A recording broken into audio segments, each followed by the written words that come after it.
آقا ببخشید برای حضور غرب همیشه دائمی همیشه خودش رو در محضر خدا بدونه چیکار کنه؟ همیشه حضور داشته باشه در همه کارها. اسباب محبت خدا را در خودش ایجاد بکنه. خودش رو دوست دارد آدم، اما کسی که او را ایجادش کرده او را دوست نداره. بالاخره که باید کاری بکنه که دوستی خدا را در زیاد بکنه. توی اذکار و اوراد و فلان و اینها کسی این غایت را در نظر داشته باشد، میخواد دوستیش و محبتش زیادتر بشود، من خیال میکنم چیزی آسانتر از صلوات زیاد نیست.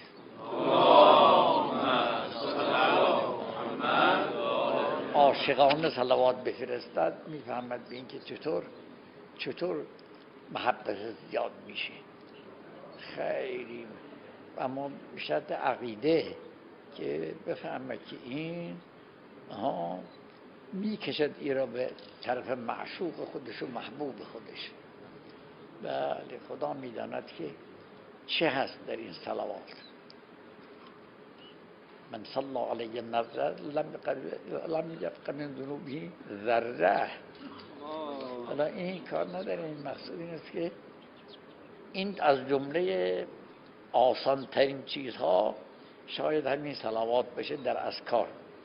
اما همین النظر الى الکعبه عباده، این محبت آوره. النظر الى المصحف عباده.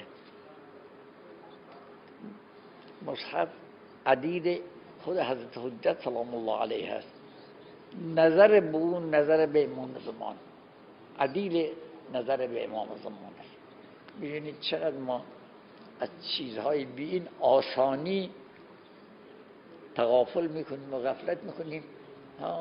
شما به ما یاد بده یک ختم خیلی سنگینی که در اون ختم اینجور چیزا باشه. بابا این ختم همین چند جمله است و نگاه کردن است و اینجور چیزا.